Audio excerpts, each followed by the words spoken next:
Hi there, I'm at the park today with my son. He's 6 years old. His name is Sonny. And I thought I would, here's the park. Let me just show you real quick. It's my little guy over there somewhere. And there's the kids playing down there in the park. This is a very serious subject we're going to talk about today. And, we've been going through A Course in Miracles. I've been going through the entire Course in Miracles this past year and a half so far. And it's, if you've been following, if you're a student of the Course, like most of us, we sense that the Course is for real, right? It's a great teaching. It's maybe the highest teaching, maybe the only book you really need in life. And still, we have doubts about it. We don't fully understand it. We struggle with the fact that it sounds good on paper. It makes sense on some level. It speaks to us on a very deep level. And yet at the same time, when it comes to our everyday existence, it's hard to know how to bring the Course into every part of our life, right? There are still some things that we find unforgivable. There are still things that we that upset us, that make us really mad, really disturbed, even crazy. So that's what I want to talk about. And someone, it's someone whose account is called Aglow.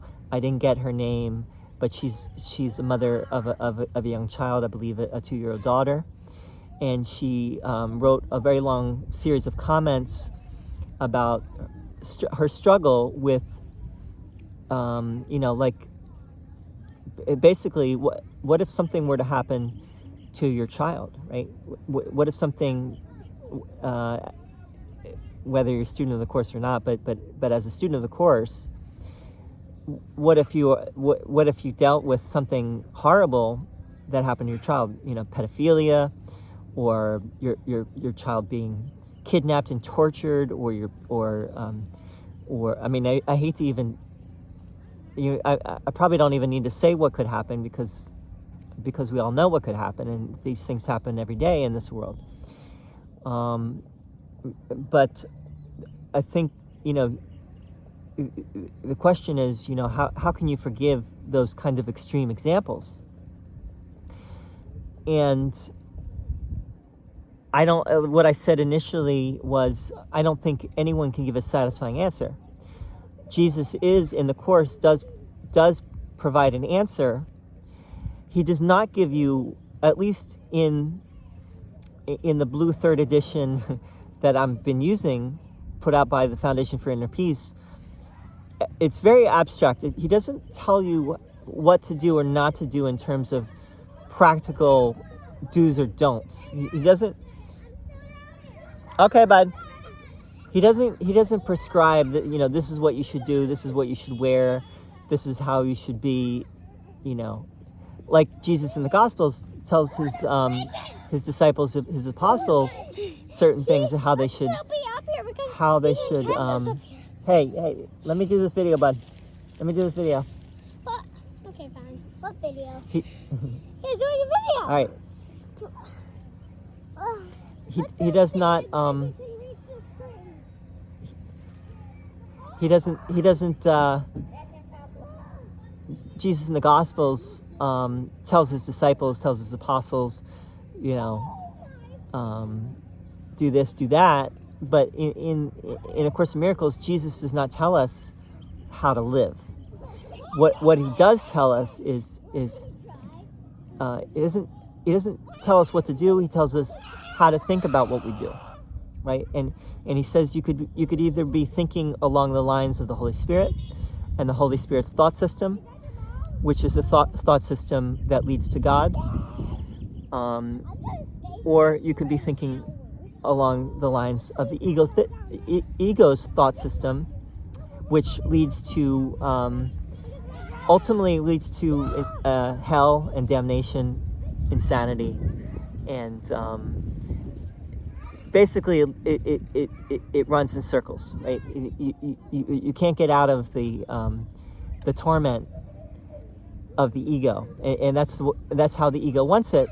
And on some level, because we've taken the ego to be real, that's what we have chosen ourselves, and we don't even realize that that's what we have chosen until we have an alternative, which is what the Course is providing us with. And many people are not even aware of the alternative. But until you have the alternative, and until you can look at the alternative side by side with the other thought system, it's kind of like, this is the Holy Spirit's thought system. This is the ego's thought system. Let's look at them side by side, and let's decide now what you want, right? And it's pretty clear when you see the difference between the two. You're like, yeah, the Holy Spirit's thought system makes sense, and the ego's thought system is totally insane. Hey, bud. Hey, buddy. Up here. All right. Anyway,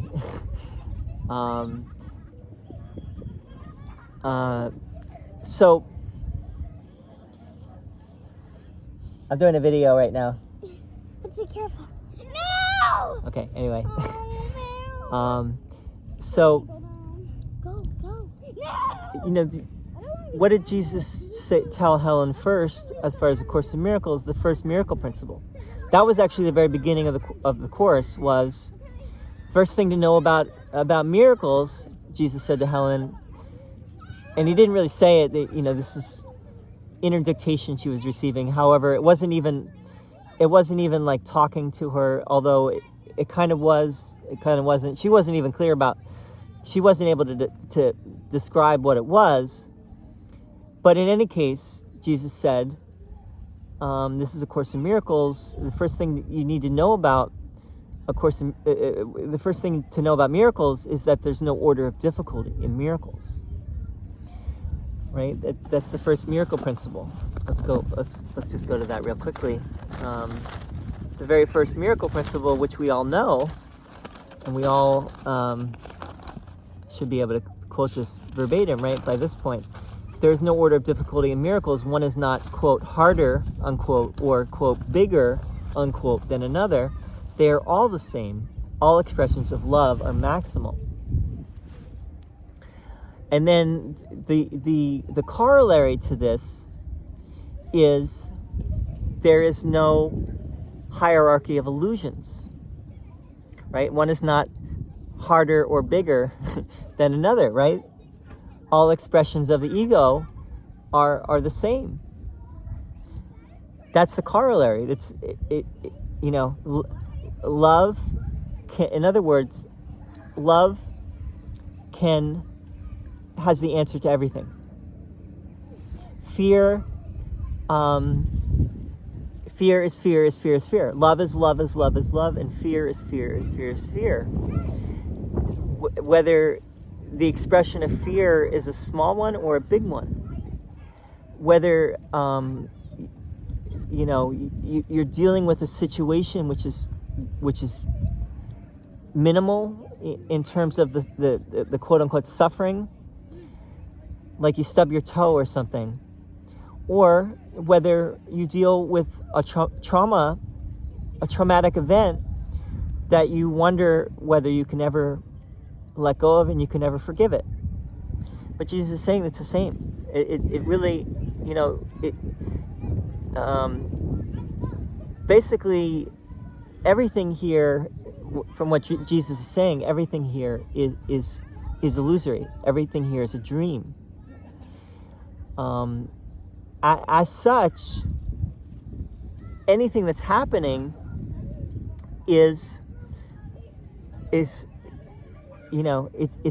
just part of that dream, and you wouldn't get mad if you understand it's a dream. Why would you get upset? And the problem is that we don't believe it's a dream, right? That's really what it comes down to, is that we don't fully trust what Jesus is saying here. We don't fully believe it's a dream. We don't fully believe it's an illusion. And we feel that we are justified in being upset. We are justified in being angry. We are justified in saying to someone, I won't forgive you. I can't forgive you. I can't let that go. And I can never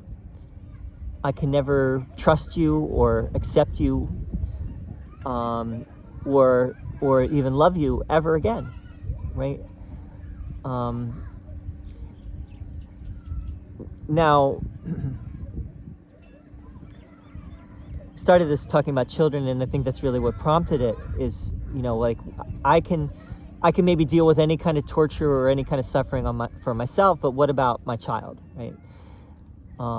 Let's just talk about this just for a moment in terms of Christianity and the Bible. It's well known that child sacrifice happened in ancient times, and it probably still happens even to the present day, right? That children are sacrificed.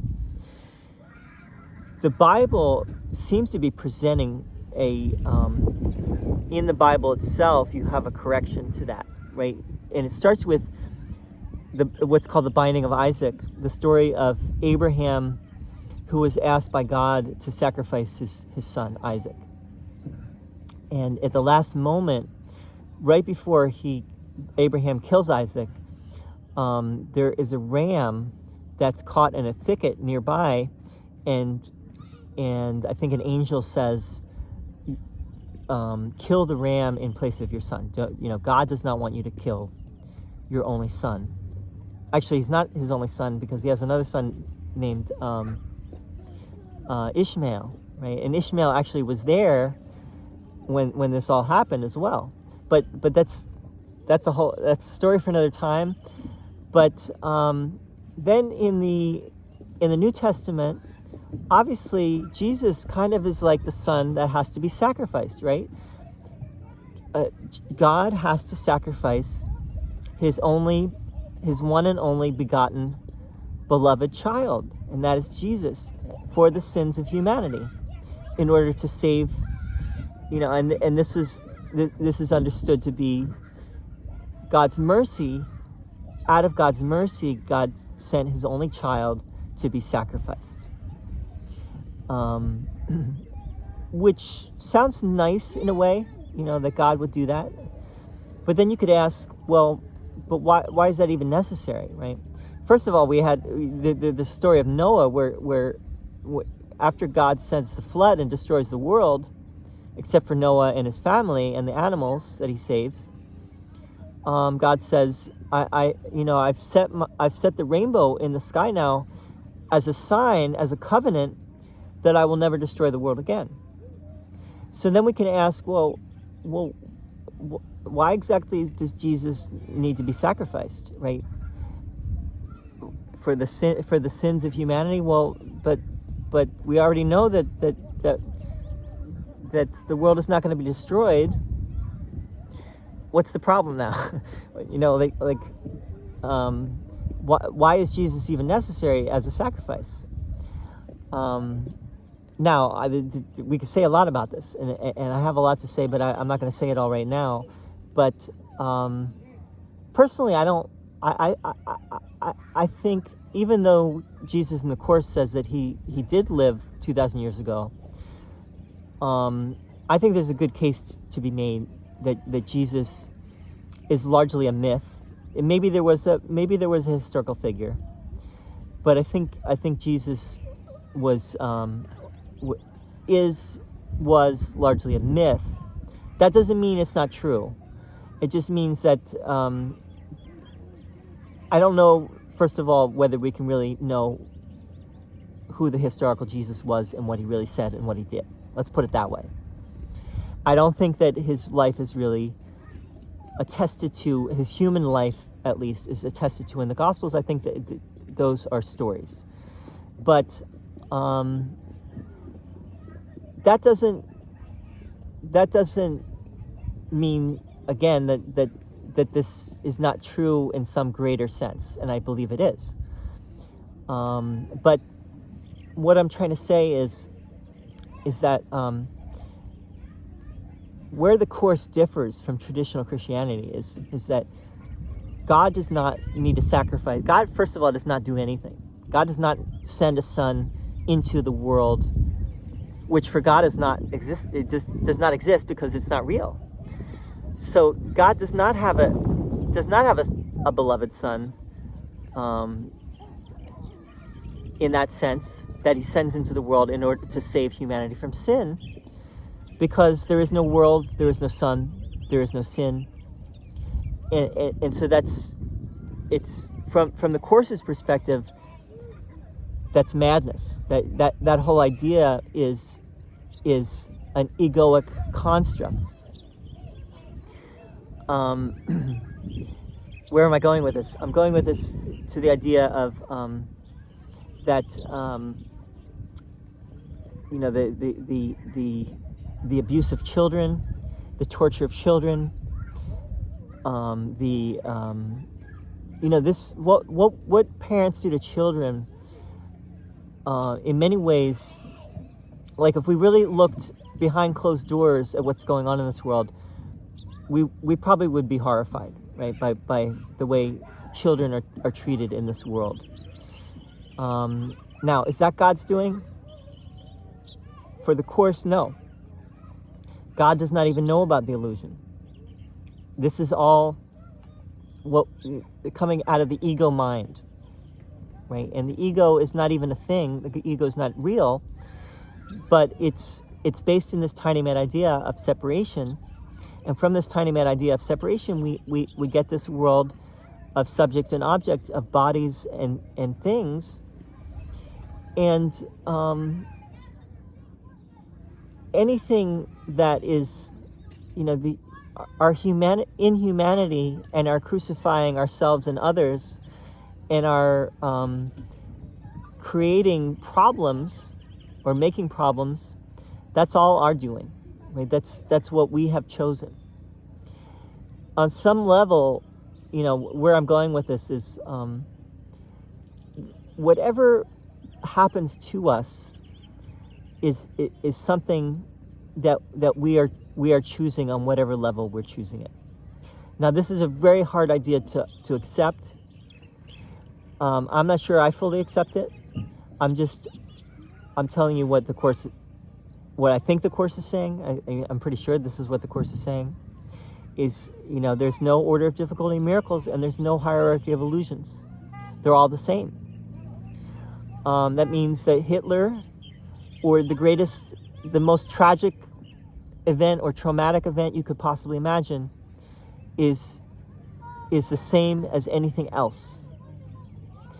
And if you make the extreme cases exceptional, then you're missing what the Course is saying, because the Course covers all the exceptions, right? The Course is either all true or it's not true at all, and there's no compromise in that.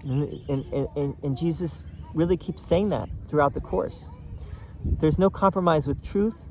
You either accept all of it, you either completely forgive, or you do not forgive at all. There's no in between.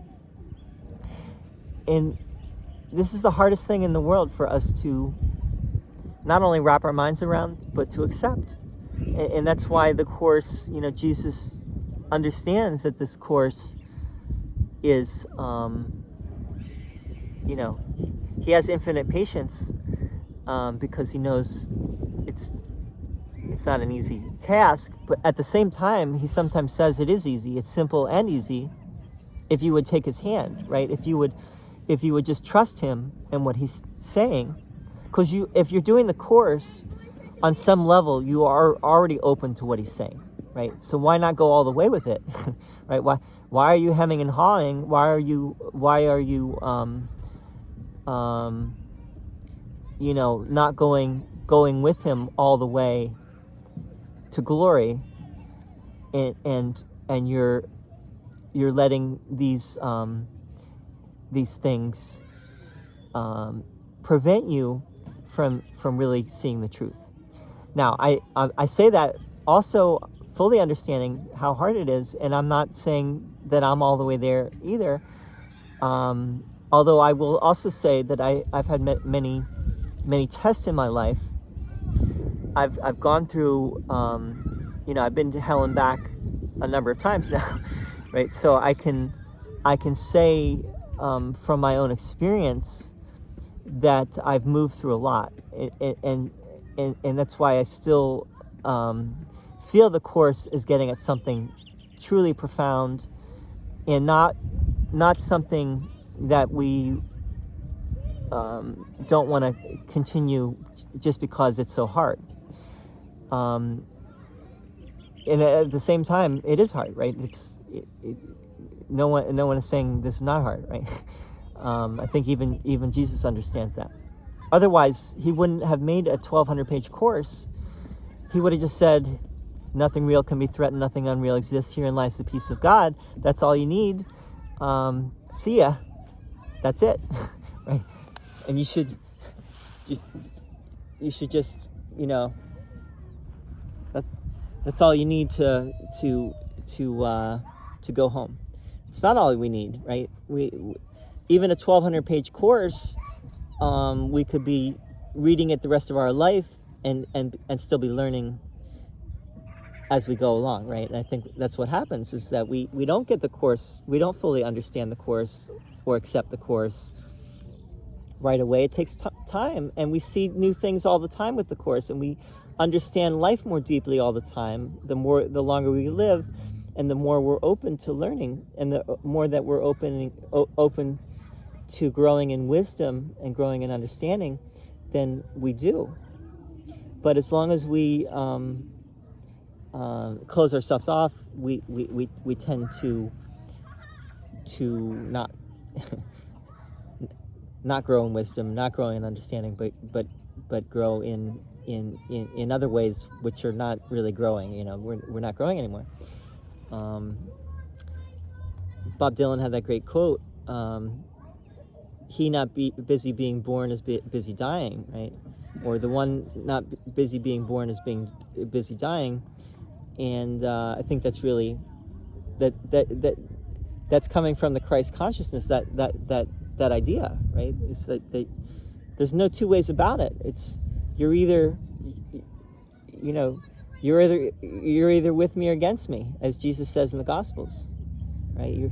You're either part of the solution or you're part of the problem, and if you give into the fear, and let's just say fear, if you give into the fear on any level, you are blocking the solution, right? You're blocking your own way. And ultimately, this course is getting us to the understanding that we are not a victim at all.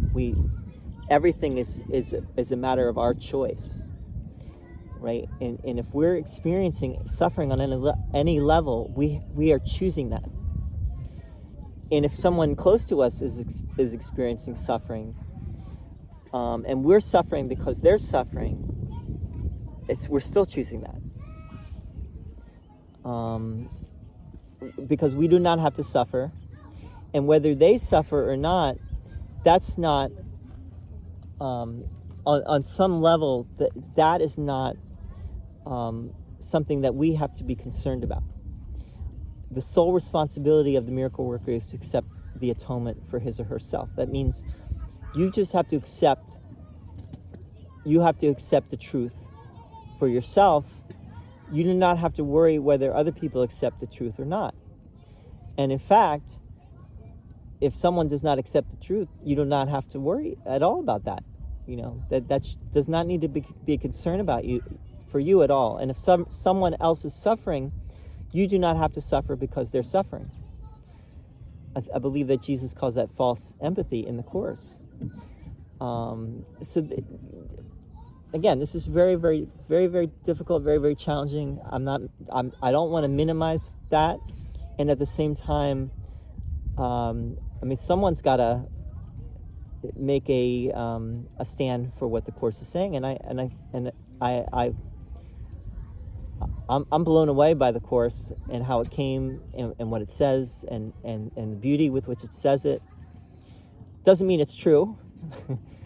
Maybe it's not true, but I think those of us who are working with the Course, we felt called to it on whatever level we felt called to it, and if that's the case, and you don't have a good reason not to keep working with the Course, then keep working with it. And I would say that if you really want to get it, I would say you got to go all the way with it, and you have to you got to let other things fall by the wayside and just go with what Jesus is saying in the Course. So it's my 2 cents, my 25 minutes. I would love to hear your thoughts, your comments, anything you want to share. And thank you for listening, for tuning in. And I would always, love to hear your feedback. So please do. And all right, see you soon.